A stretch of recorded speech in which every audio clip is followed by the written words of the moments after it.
Next 4 వేదాలు ఉంటాయి. యజుర్వేదం అవన్నీ మనకి చిన్నప్పటి నుంచి తెలిసిన వృత్తులు ఉంటాయి, మంత్రాలు ఉంటాయి, అని బాగానే ఉంటుంది. వేదం అంటే ఏంటి? చుట్టూ ఏదైనా ముందు తెలుసుకోవాలి. ఎవడికి ఎంత తెలుస్తుంది, ఎవరి లెవెల్ ఎంత అంత తెలుసు.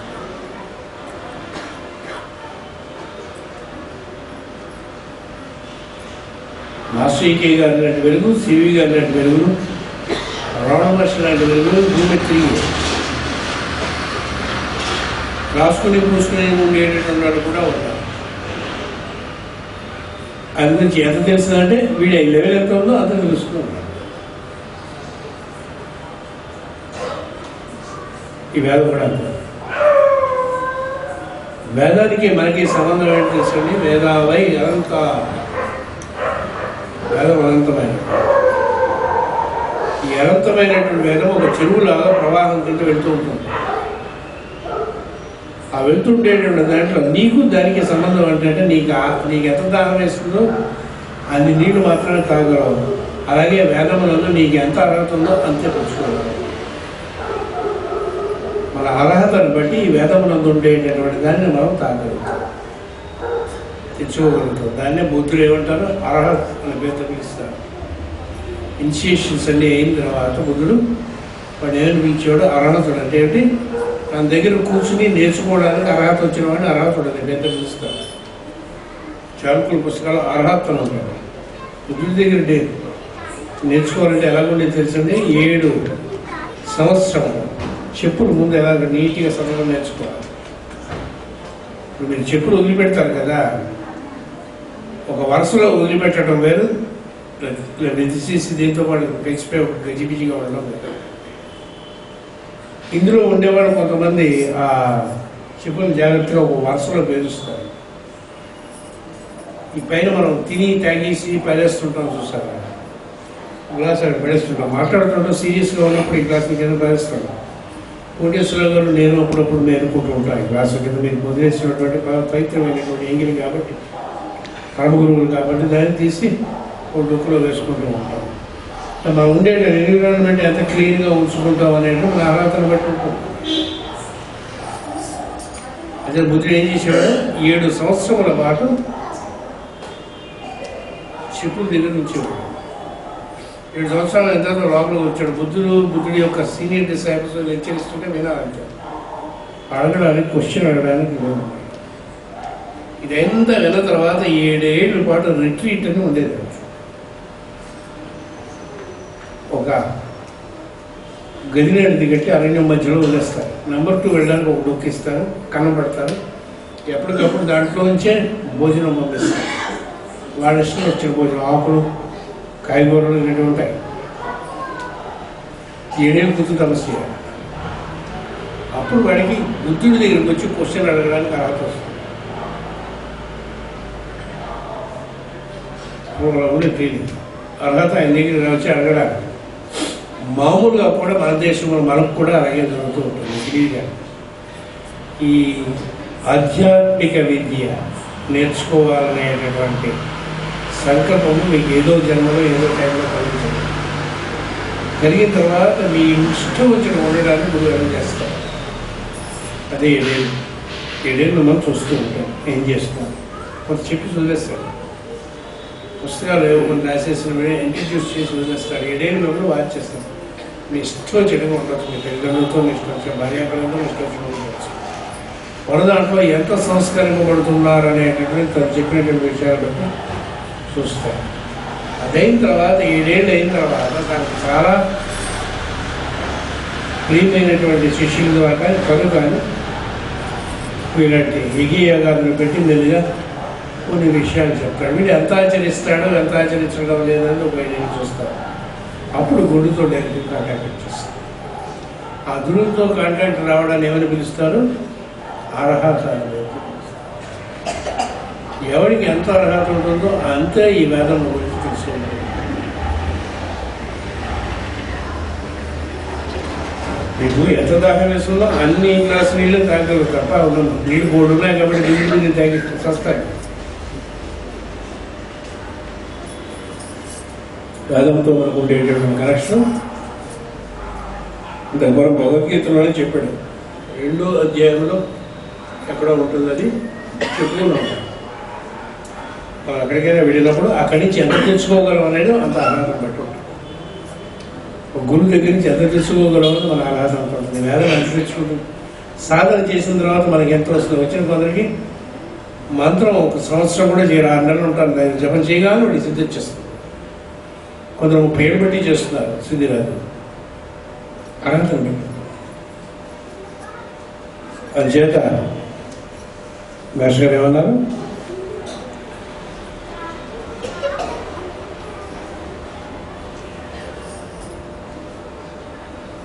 చెరువులో ఉన్న నీటిలో దప్పిగిన వానికి ఎన్ని జన్మలు కావాలి,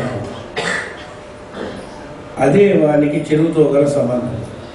అట్లే బ్రహ్మజ్ఞానికి అంటే మీ అందరికీ వేదముతో గల సంబంధం అని భగవద్గీత 2వ అధ్యాయంలో 46వ శ్లోకంలో కృష్ణుడు హెచ్చరించాడు. కనుక ఏ స్థితిలో దర్శనమిచ్చినో వానికి ఆ స్థితియే వేదమై పురోగతి దర్శు. ఇప్పుడు ఏ స్థితిలో ఉన్నాడో ఆ ఏ స్థితి నుంచి అక్కడి నుంచి లేపుతాడు. స్పార్క్ స్టార్ట్ అయిపోయింది, అక్కడి నుంచి చెప్తాడు. కొన్ని పూజాధికారులు చేసుకుంటారు, కొంత మంత్రజపం చేస్తారు, కొంత యోగ సాధన చేస్తారు, రకరకాల. ఇది వేదం యొక్క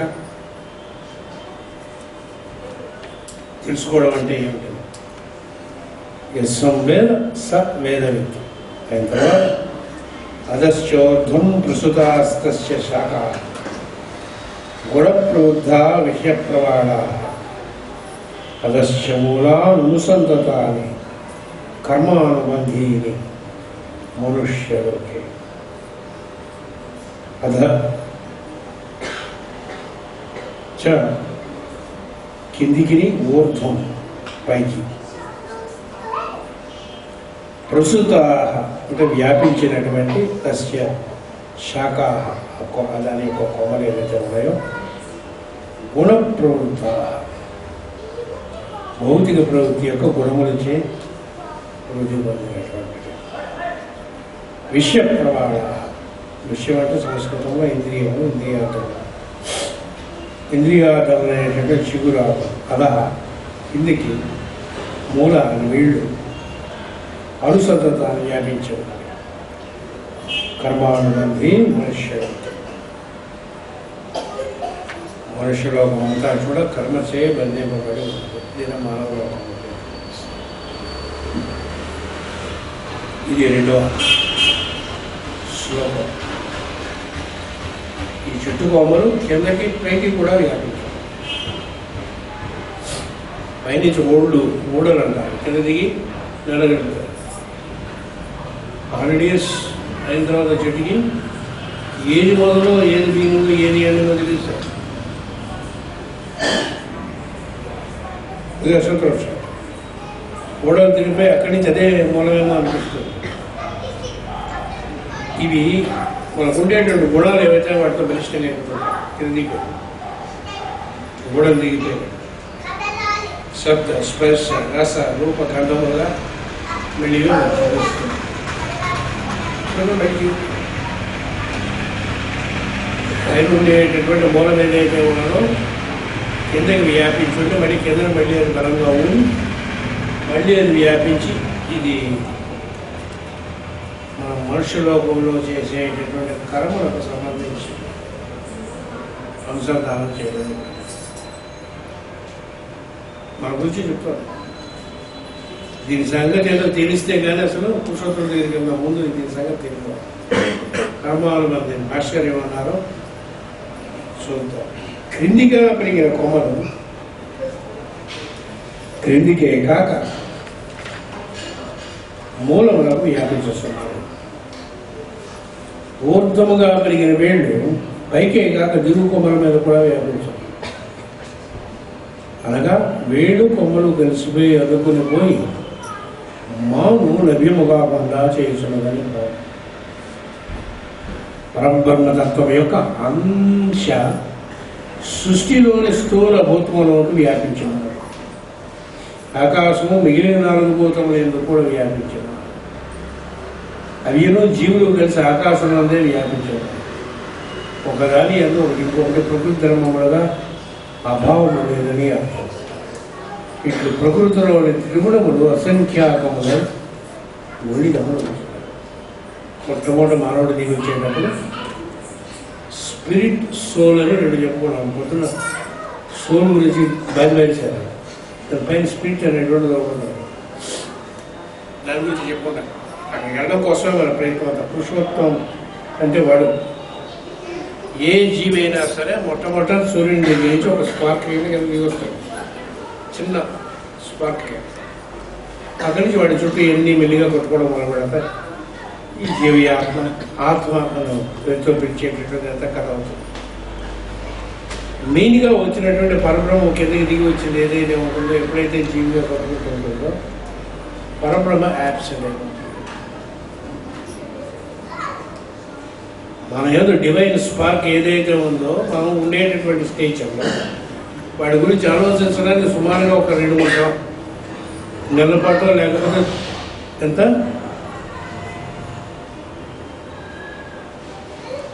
11 నెలల 27 రోజుల పాటు కలిగి 11 నెలల 27 రోజులు అయిన తర్వాత 3 రోజులు బాగా ఇది పెట్టుకుంటాం, గురు పూజలని పెట్టుకుంటాం. ఇక్కడ ఏం చేస్తాం గురు పూజలో? We stop for some time. What I'm going to do is to stop and think about your self. పొద్దు నుంచి మీరు ఏమిటైపోతారు అంటే ప్రోగ్రాంలోకి వెళ్ళిపోతారు. సాయంత్రం వరకు గబా తిరిగేస్తూ ఉంటుంది, వెళ్ళిపోతూ ఉంటుంది. అన్నీ చాలా విషయాలు ఉంటాయి. విషయాలు పని చేసుకోవాల్సింది, ఉద్యోగం కావచ్చు, ఇంట్లో విషయాలు కావచ్చు, యువతులతో ఉండేటటువంటి అభిప్రాయములు కావచ్చు, భేదములు కావచ్చు, కలవచ్చు, మీకు ఉద్యోగం కావచ్చు, చదువు కావచ్చు, ఈ మొత్తం అన్నీ కూడా చాలా స్పీడ్గా జీవితం వెళ్ళిపోతూ ఉంటుంది. పైన కోమల కిందకి మూలములుగా దిగి వస్తే కార్యము కారణము రెండు కన్ఫ్యూజ్ అయిపోతే ఏది మొదలు, ఏది చెట్టు, ఏది ఎక్కడ ఉన్నదో తెలియదు. ఎక్కడి నుంచి వచ్చామో మెయిన్ స్పార్క్ అయినటువంటి దాన్ని మర్చిపోతాము. మన ప్రపంచంలో అన్నీ తెలుస్తాయి సార్. జాగ్రత్తగా మీరు ఆలోచన ఇంటికి ఇవ్వాల. మీ గురించి మీరు తప్ప మిగతా అవన్నీ ఆలోచిస్తాము పొద్దు నుంచి. ఎక్కడో మహాసాధకులు నాతో పాటు ఉండేటటువంటి సాధన చేసుకునేటటువంటి వాళ్ళు బాగా నాకంటే అడ్వాన్స్డ్ అయినటువంటి వాళ్ళు ఎవరైతే తప్ప పొద్దునంతా కూడా ఏం చేస్తాం? We live others life. Master బలి చెప్పారు, నీ మనసు ఎటువంటిది అంటే పొద్దు నుంచి సాయంత్రం వరకు 100 సార్లు కట్టి వదిలేసినటువంటి చీర అటువంటిది అని చెప్పారు మీకే గారు. ఎవడొస్తే వాడితో ప్రోగ్రాం ఉంటుంది అంతే. వీడు ఇలాంటి వాడు, వీడితో ఈ పని చేయించుకోవాలి, లేకపోతే ఈ పని అయితే బాగుంది, వీడు ఏం చేసేస్తాడు, వీడు మంచివాడు పోని ఏం చేస్తారు ఆతరాడు మనుషులు. మీ ఆతరాడు గురించి మీకు అంత పూర్వం ఏం తెలిసిందో అది చూస్తారు తప్ప వాడిలో ఏముంటుందో చూడరు. మీరు వాడి గురించి ఎవరుకున్నారో చూస్తారు. అంటే ఒక చీర కట్టి వదిలేసారు. పొద్దు నుంచి సాయంత్రం కంటిన్యూస్గా వచ్చినటువంటి ప్రోగ్రామ్స్ వల్ల మీరు ఏమవుతుంది అంటే సాయంత్రం అయ్యేసరికి మీ ఎంతకు మీరుగా ఫ్రెష్గా లీవ్ చేయడం కూడా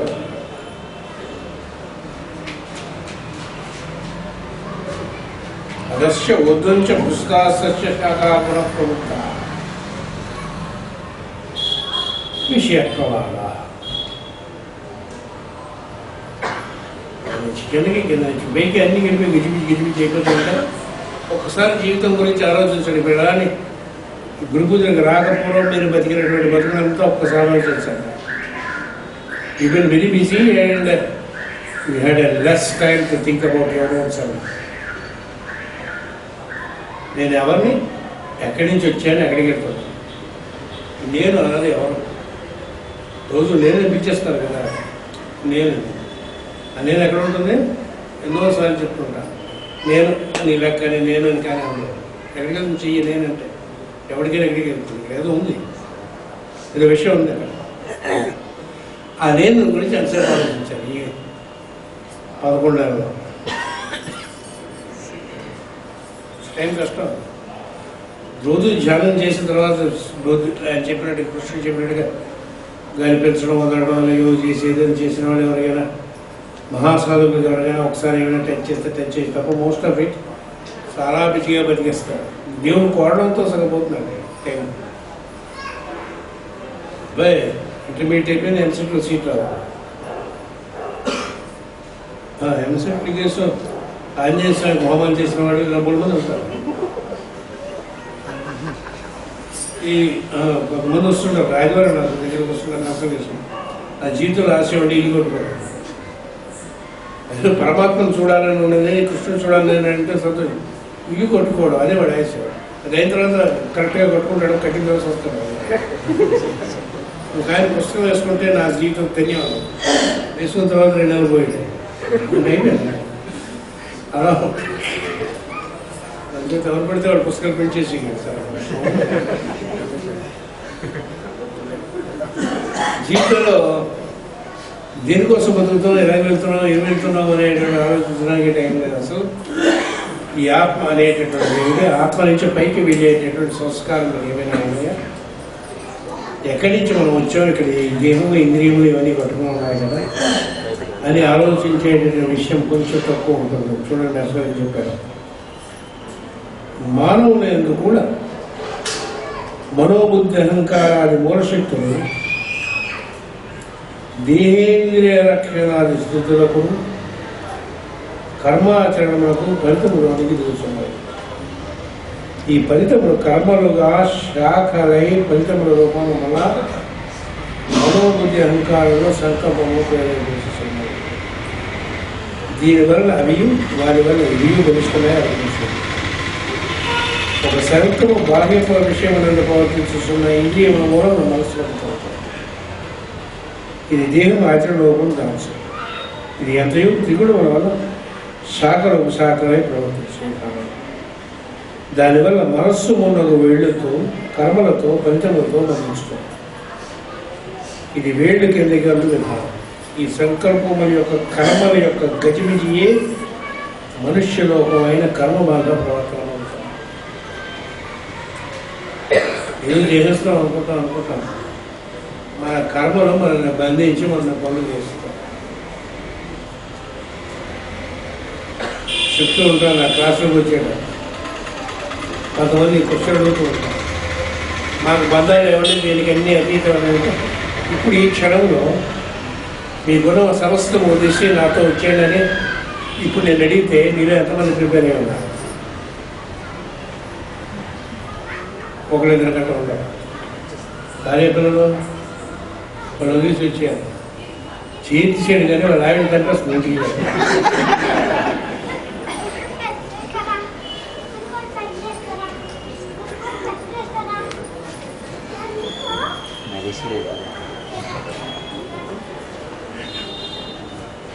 ఏమన్నారు మాస్టారు? మనం బాంధవ్యములు అనే పేరుతో పిలుచుకుంటున్నాము, వాటిని ఏమంటారు? బాంధవ్యులు అని తెలుసుకున్నాం, వదిలించుకోలేదు. ఒక సంకల్పం పడుతుంది, ఆ సంకల్పం కలిగిన వెంటనే మనస్సు దానిని భూలోకమునందు కార్యరూపములకే తీసుకొస్తుంది. కార్యరూపము తీసుకొచ్చిన తర్వాత దీని నుంచి మళ్ళీ పైకి ఫలితాలు వస్తాయి. ఫలితాలు వచ్చినటువంటి ఏం చేస్తాయి? మళ్ళీ మనస్సు యందు ప్రవర్తన చేస్తాయి. మళ్ళీ మనస్సు బుద్ధి అహంకారం మీద మళ్ళీ పరిణామం దిగి వస్తాయి. కర్మలు బంధి మనుష్య లోకమునందు ఉండేటటువంటి వారు తన కర్మల చేత బంధింపబడుతూ ఉంటారు. ఎవడైతే కర్మల చోట బంధింపబడుతూ ఉండేటటువంటి వాడే మానవ లోకమునందు ఉండేటటువంటి వాడు ఇంకా ఆధ్యాత్మికమైన లోకమునందు ఇంకా అడుగు పెట్టలేదు.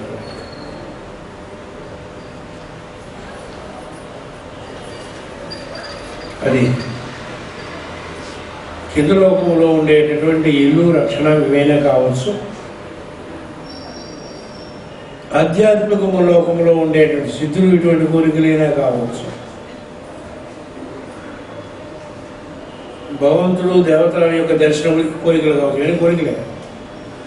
వాటి కోసం అని పనిచేస్తూ ఉంటాడు. మళ్ళీ ఇది ఆయన చెప్పినటువంటి ఉన్నాడు. అధశ్చ ఊర్ధ్వశ్చ పృష్ఠాశ్చ శాఖా గుణప్రవృత్త విషప్రవాహ. కింద మూలము అవి ఇవి రెండు కూడా కన్ఫ్యూజ్ చెప్తుంది. అది అదృష్టం.